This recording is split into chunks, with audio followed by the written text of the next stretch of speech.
Sales Lead Dog Podcast, hosted by CRM technology and sales process expert Christopher Smith, talking with sales leaders that have separated themselves from the rest of the pack.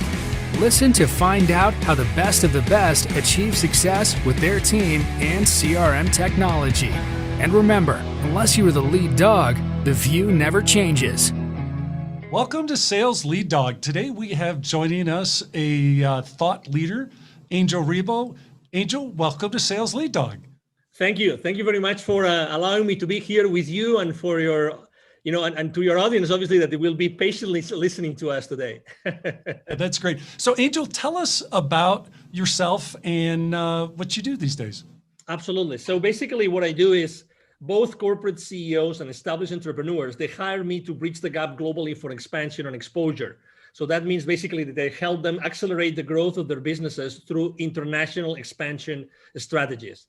The reason why I do that is because I originally was born in Barcelona in Spain. I started an international career because I learned English and French and then Portuguese. And then, I decided to go international and fast forward, I had, helped more than, 1,500 companies and their C-level executives making certain, purchasing decisions. And also then, I was working literally in more than 30 countries doing that. So, eventually for almost 5 years ago, I decided to go from the corporate world to have my own business. And that's how I ended up doing what I do. Besides that, actually, something that played a key role for me to do that was that I decided also to start my own charity. It's called Wisdom for Kids. And we help underprivileged kids in Latin America become entrepreneurs using their local resources. I'm very strong on LinkedIn, so you will find me on LinkedIn over there. I'm an influencer there and very active, always sharing both personal and professional stories. And many of them are sales-related stories. So I'm so excited to be here, Chris. Thank you. Yeah, no, we're excited to have you. And I love what you're doing as an entrepreneur. Anything that facilitates entrepreneurs, especially I love it with kids. That's awesome. Thank you. Yeah. So tell us about your I'm going to start with your switch to being an entrepreneur. That's a big shift to make. What was that like for you? Yes, it was obviously when you look back, right? You know that you made so many mistakes, and you would, if you were given another chance, you would definitely do it completely different. You know that feeling? Yeah. Oh yeah. I'm sure you do, right? Yeah, totally. But also I believe that, regardless of where you stand, like from a spiritual or religious perspective, I think that we are only given the battles that we can really fight and succeed on. Yep. Okay, so that wasn't an exception. So there's always something that happens that keeps you afloat, always, no matter what, Yep. Yep. So I decided to leave corporate America after what? Almost like 17, 18 years, starting in Europe and then being here. Yeah. In the US. I'm right now north of Dallas in Texas. And it was, in the beginning, to be honest, the first thing I can tell you I remember is that I really wasn't sure of what I wanted to do. I wasn't sure. I had so many paths, right? Right. Before leaving the corporate world, I had attended several entrepreneurs, online marketeers kind of conferences. Yep. In order to explore several, avenues, how to become a consultant, how to become a coach, how to launch products online, how to be a good online marketeer. And on top of that, also, I would say that I never really reflected on everything that I had done before. Right. So I was full of doubts with a lot of different possibilities in front of me. And it took to me a while to say, okay, so this is what I'm going to do, and I'm going to do it this way. I'm going to go down that path only. Yep. So that's what I remember. But, definitely, probably the same as you. If I can learn anybody not to make the same mistakes, yep. There I go. Oh, yeah. So what was that like transitioning where you're selling for other people? Now you're selling for yourself. Yeah. So number one is making sure that the imposter syndrome was not affecting me, right? I remember that it wasn't until I literally sat down. And when I was telling you before that I had done business in 33, 34 countries, until that very moment, and that was months and months and months after I had started my own entrepreneurial career, I sat down and I started to write down, okay, so how many companies have I helped in my life?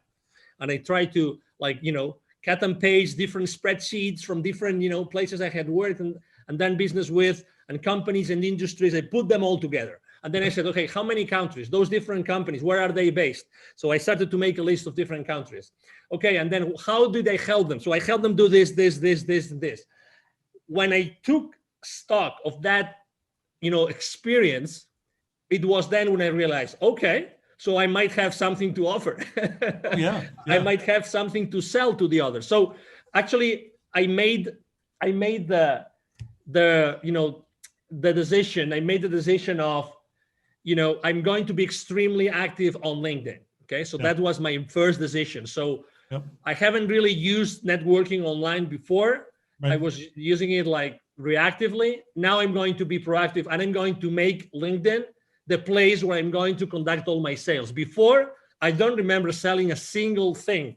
Nothing since the 90s, where I don't remember when LinkedIn was founded, but until 2016, when I decided to set up my own company. Yep.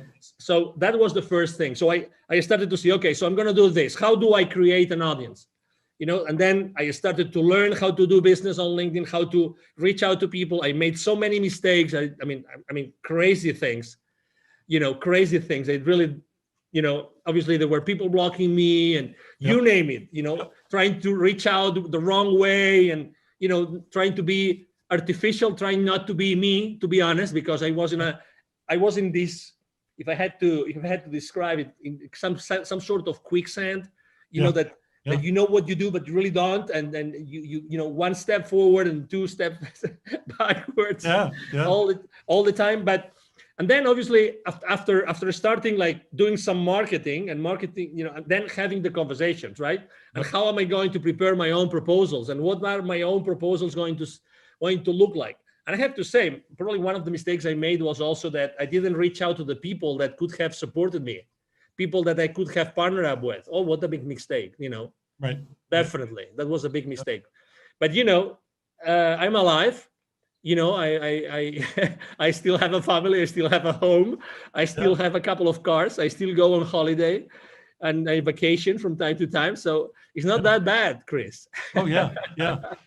I think a lot of people are afraid to make that jump, but it's like anything else in life where you're making a big change like that you have to be all in. You have to be committed to it, and you have to be committed to success, which, for being a sales leader, for our listeners, they might not want to be an entrepreneur, but hey, that's like, hey, I want to make that transition into sales leadership, or maybe I want to go for that position at another firm that might be a much bigger role than I have today. What should they take from the lessons you've learned to motivate them to make that leap? Well, number one, whatever the route is that they pick is good. Okay, it's okay. So because we tend to be so hard on ourselves, oh my God. Okay, so whatever the decision you take is going to be the right one for you. Okay, so that's number one. Number two, if you decide to make that leap, that change, then I would say, just as you said, there's a mantra I use with all my clients all the time, which is take imperfect action now. Take imperfect action now. That's my favorite one. Yep. So I would say, there's no perfect path to where you want to go. Right. But the reality is that the sooner you make certain mistakes, the sooner you're going to get there. Oh, yeah. Yeah. So there's in the startup world, there's this concept called the minimum viable product. Yes. Okay. So any startup, when they're going to launch something, they say, okay, so what's the minimum value in the form of a service or a product I'm going to put together so that the market is going to react positively and they will start acquiring my services or my product, right? So this is so much more simple than what you think. You just have to reach out to the people that you already know, or the potential business partners, and go to them and say, hey, I just started. I just got out, the corporate world. I want to do this. Would you be willing just to have a coffee, over coffee conversation and tell me that makes sense? And if you would be willing to tell me your feedback about this, it's as simple as that. In a week, you can have 5, 10 conversations like that, Yep. and already know what makes sense and what doesn't make sense, and start having those conversations with potential clients. Again, I was talking about making mistakes on LinkedIn and sending the wrong messages. If you genuinely, even if it's people that you don't know, if you genuinely reach out to people and ask them for help, Yep. I mean, don't explain them your life, okay? Yep. Just, I need your help because I just left the corporate world and I would like to, proof test something that I want to change, to launch to the market. I tell you, maybe it's not going to be a 50%, but there's going to be a 10%, 20% of people that are going to say yes. And they will be able to meet, they will be willing to meet over coffee with you to discuss that. Yep. Yep. I mean, and the ones that have been there, the ones like you and me that we have been there, oh my God, do we want to help other people not to make the same mistakes? Oh yeah. Of course. Yeah. Of It's course so we want. important. Exactly. Yeah. Exactly. So, I think that's the most important thing. And again, you don't have to wait. I remember that one of my excuses was, we look for so many excuses. As soon as I left the corporate world, my company held me and put me, they gave me a very nice package and everything. Yep. And they gave me an outplacement company to work with, right? To find another job. Right. I remember being the only one, very high level executives on the same meeting, blah, blah, blah. I was the only one in the entire room that wanted to be an entrepreneur. Right. The only one, every single meeting. So I would have a meeting, 1 or 2 meetings per week with them, with other executives looking for a position. Yep. I was the only one that wanted to be an entrepreneur. The rest wanted to have another job, another gig, or another company, which is good. Again, it's good. It's perfect. And again, there's nothing wrong. But the sooner you start going down that path, Yes. the better for you. Yes. Because you need reinforcement, and you need reinforcement, and you need to learn lessons. Nobody will learn their lessons. You need to be yourself in front of the reality that you're going to be, acting on. And the new reality is you before other companies that want or might want what you are going to offer to them. Yeah. And I liked your advice to work your network, seek out help, ask for help from people in your network to say, hey, I'm thinking about making this transition, be it, maybe it's a new job, maybe it's not to be an entrepreneur, but there's still a lot of people that have done the same thing already that, that are say, hey, whatever you do, don't do this. I did that. And it was a dismal failure, try this instead. It's you can't buy that kind of help.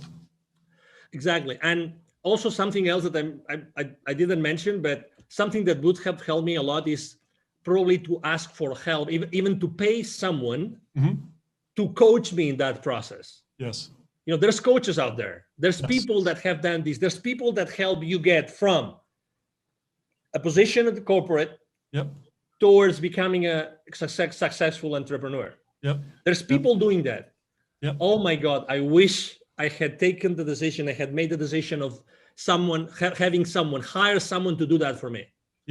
Honestly, the only resource which is scarce in our lives is time. That's the only one. It's time. We will always get money and anything else, but time goes by. So start asking for help. Hire someone that can help you bridge that gap.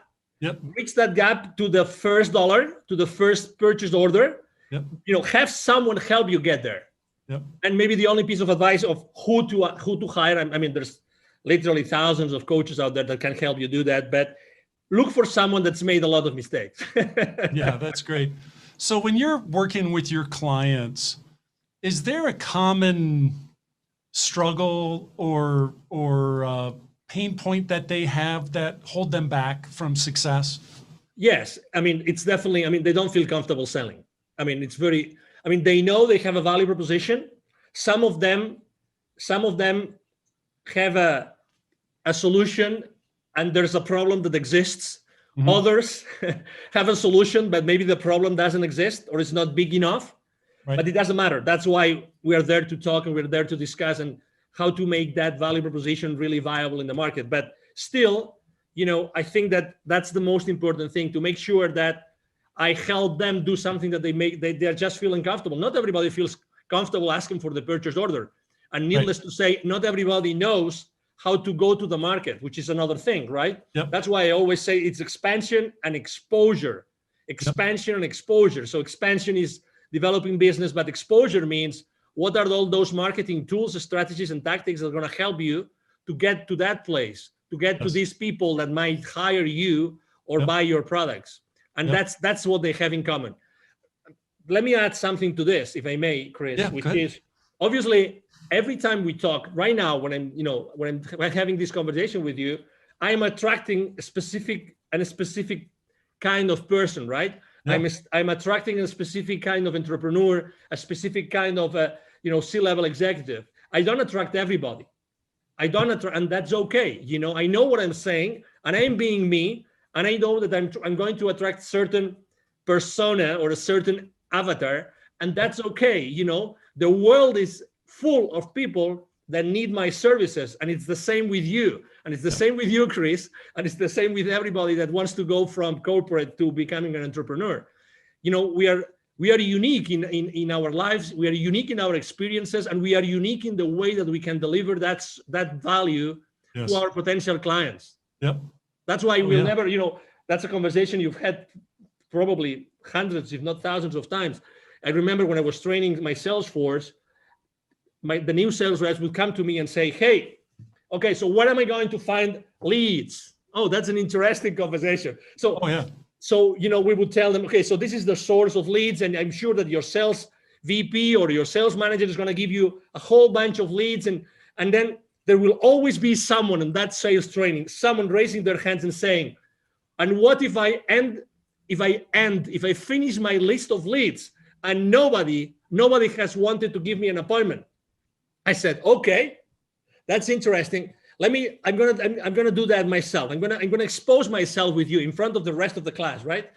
So if you ever finish all your lists of leads, I commit to you that I will be sitting down with you for an entire day, and we will both look for additional leads or list of leads online or in any other institutions that could provide you with potential clients of your business. Obviously, the message I was trying to convey is it that there are not enough leads or potential clients to you, or is it that maybe the work that you're doing is not good enough? Maybe the questions that you're asking, maybe the phone calls, maybe the places where you're looking, right? The reality is, Chris, that nobody ever came back to me, since the 90s asking for lists of additional leads. Right. Nobody. So at the end of the day, obviously, we all have to learn somewhere, and we all have to start, with inside sales or whatever, or telemarketer, marketing, or whatever that is. What's your craziest sales story from your career?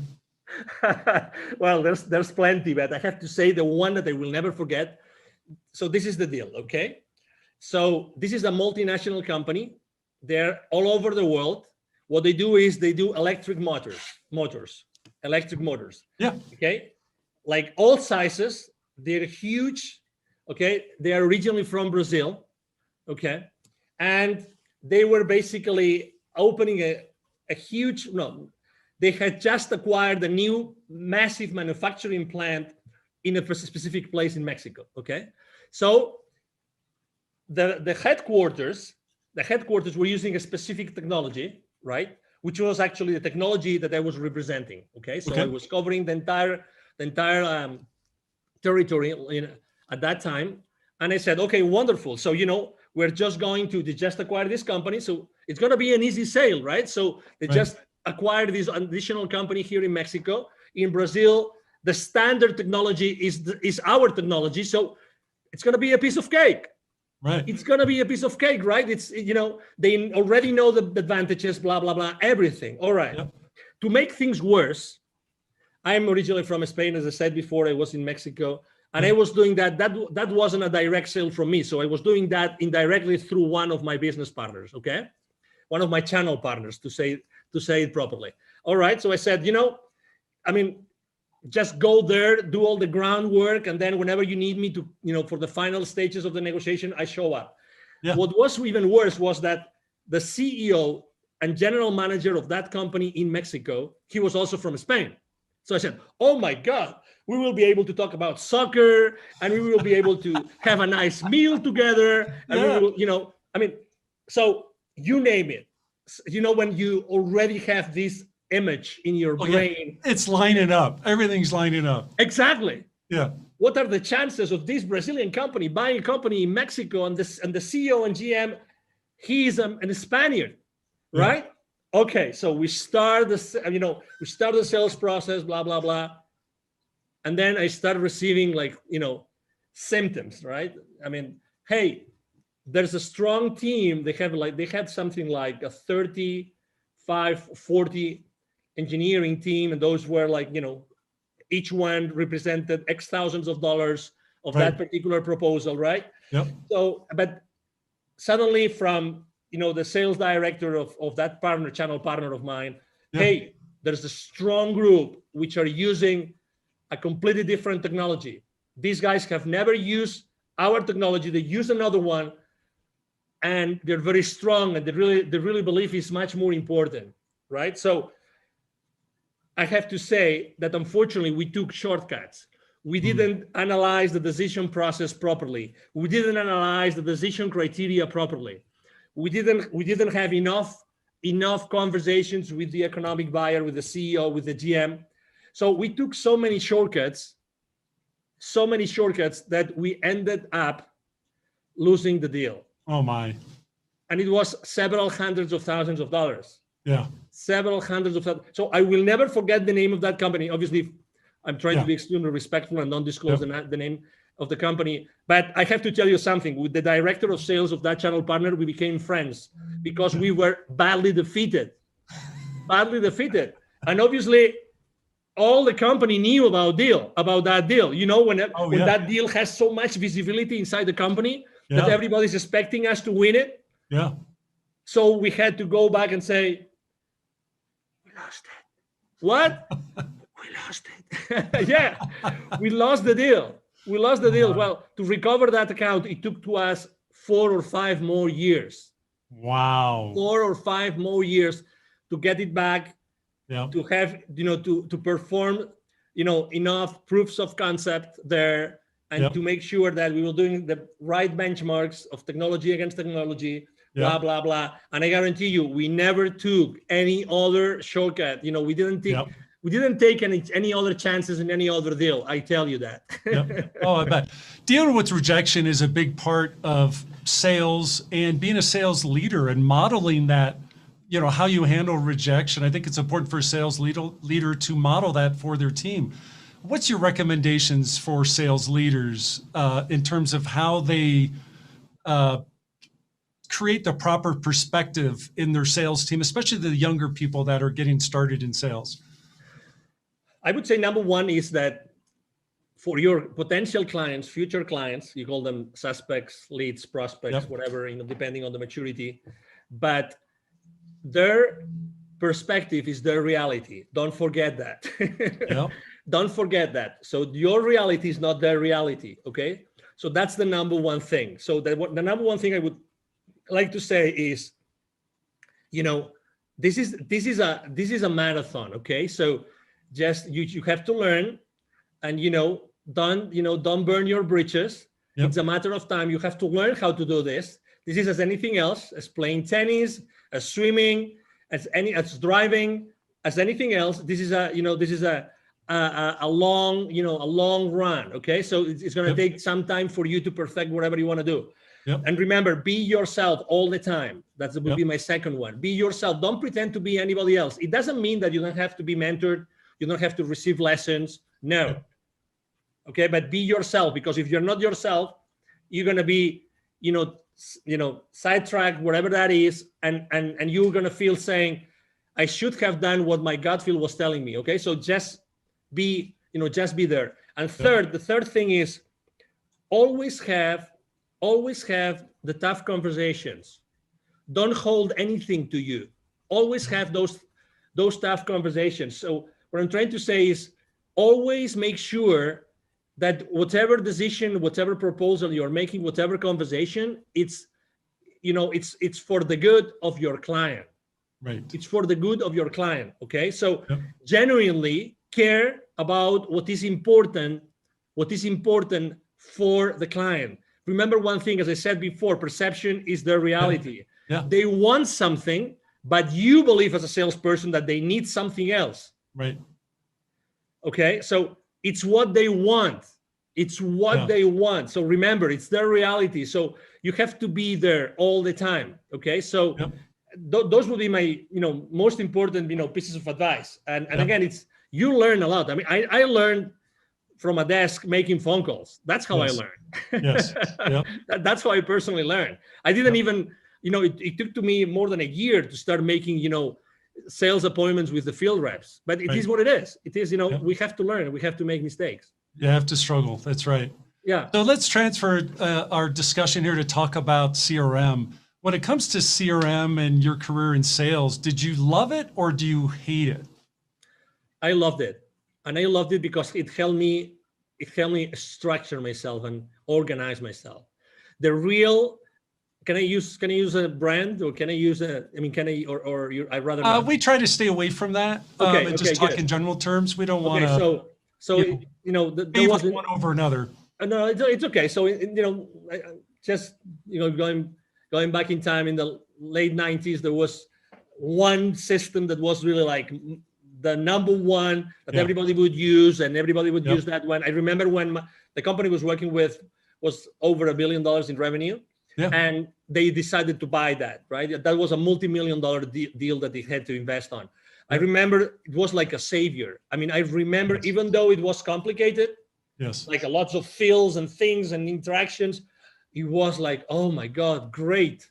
We have a way like to put all that information and to keep that information in at some place so that it's going to help me have a better possibility to follow up on those deals. Because at the end of the day, following up is everything. When every single industry says that the millions are in the follow-up, you bet. And CRMs really help you be organized. That's for me, that was, I remember my first time ever using that particular CRM. And I've always used different. After that, I use CRMs consistently. Yes, it's the peace of mind that you say. Again, a lot of people see it as a way to control, which I understand and which I agree. You need to control your sales force. You need to have some level of accountability with your sales force. I get that, but it's a help. It's something that's going to help you. It's part of your support system, and you need support systems to excel in sales. Yeah, I think it's a great tool for salespeople because everybody goes into slumps, and when that happens, the sales leader can use the information in CRM to say, hey, look, I see you're doing this here. Have you thought about maybe trying this? But if you don't have that information in CRM, how is the leader be able to coach effectively, because they have no insight as to what they've been doing or what's going on? Exactly. And, and to your point, some people don't like to be controlled. Some people feel like, I'm the top gun here. I don't need anybody to overlook what I'm doing. Right. With all due respect, we belong to an organization. That's right. The final goal of that organization is to pay back to the owners, to the investors, to pay back, to the shareholder, to give that additional value to the shareholders. They invested their money, they invested their time, they invested their wealth in making that company successful. You have a job because of them. So anything that you do, which is going against that contradicts that, I regret to say, it's not right. That's right. It's not right. The end goal of any organization is to increase shareholder value no matter what. And you as a salesperson, you have to be aware that every business decision that you make has an impact and a financial implication, has a financial implication in the company and in the profitability of the company. So you're part of that structure. I understand that you like to, sell big and close these big, massive deals and great revenue. But okay, so what are the implications of closing that deal? First, as I said before, for the client, is it going, because in the moment that you close a sale, remember, it's good for you because you get the revenue, but it's a problem in the financial statements, right? It's remember, you are a problem for your client until your client starts to recover the investment. Remember that. That's right. And it's the same for your company. So, okay, you get the revenue, but who has to fulfill that order? Your entire organization behind you has to fulfill the order. Did you take everything into consideration so that you will be able to profitably fulfill that order for your client? These are the kind of things that you have to take into consideration every time you close a sale. Yeah, I could not have said that better, Angel. That is so. Thank you.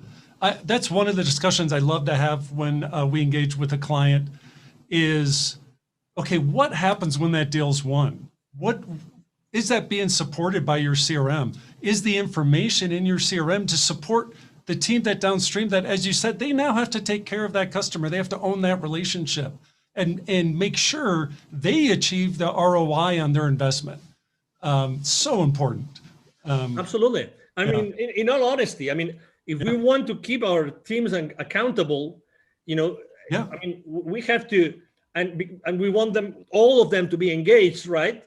I mean, we have to educate them. I mean, very honestly, I mean, you know, because you sell every single day. So I think that having those financial implications conversation is like the elephant in the room. Yes. It's like the elephant in the room. Who feels really comfortable? I mean, have you ever felt this? Let me ask you a question, Chris. Have you ever been in that situation in which you're trying to close a deal, you're in a negotiation table, and suddenly the CFO of your client shows up?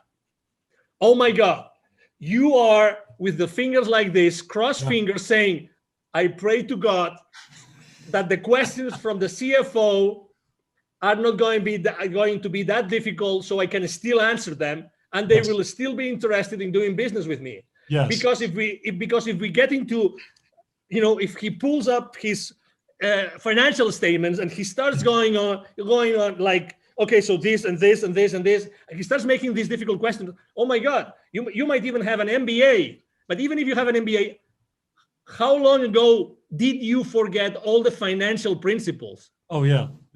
That will eventually allow you to understand what the CFO is going to say, but you still want to win the PO, right? Yep. So this is exactly where we are. So we have to be humble, and we have to receive the education in order to be able to, be engaged in our company, be aligned with everybody else, and then we can be kept accountable. Yep. No, I love it. So Angel, we're coming up on our time here on Sales Lead Dog. If people want to connect with you, what's the best way for them to reach out and connect? Thank you. The best way for them to connect with me is definitely to go and send me an email. It's very simple, like my name. It's Angel, Angel, at angelribo.com. It's ANGL again, RIB as in boy O, RIB as in boy B as in boy O.com. So it's Angel at angelribo.com. I'm very active on LinkedIn, very, very active. So you can, reach out to me, Angel Ribo. My brand is the CEO Confidant, So you can go to LinkedIn. You will find me there easily. Yep. Either my team or myself are going to answer your questions, your emails, your messages on LinkedIn. We are very, very proactive in engaging with everybody. Yep. And it will be a pleasure, obviously, to serve you. Yeah. Well, it's been great talking with you, Angel. I'm glad we got to finally connect and talk. This has been terrific. Thank you. Thank you. Likewise. Thank you for the opportunity, Chris, obviously. And thank you, everybody. Thank you to all the audience listening to us today. Awesome. As we end this discussion on Sales Lead Dog, be sure to subscribe to catch all our episodes. On social media, follow us on LinkedIn, Facebook, and Instagram. Watch the videos on YouTube, and you can also find our episodes on our website at impellercrm.com/Sales Lead Dog. Sales Lead Dog is supported by Impeller CRM, delivering objectively better CRM for business, guaranteed.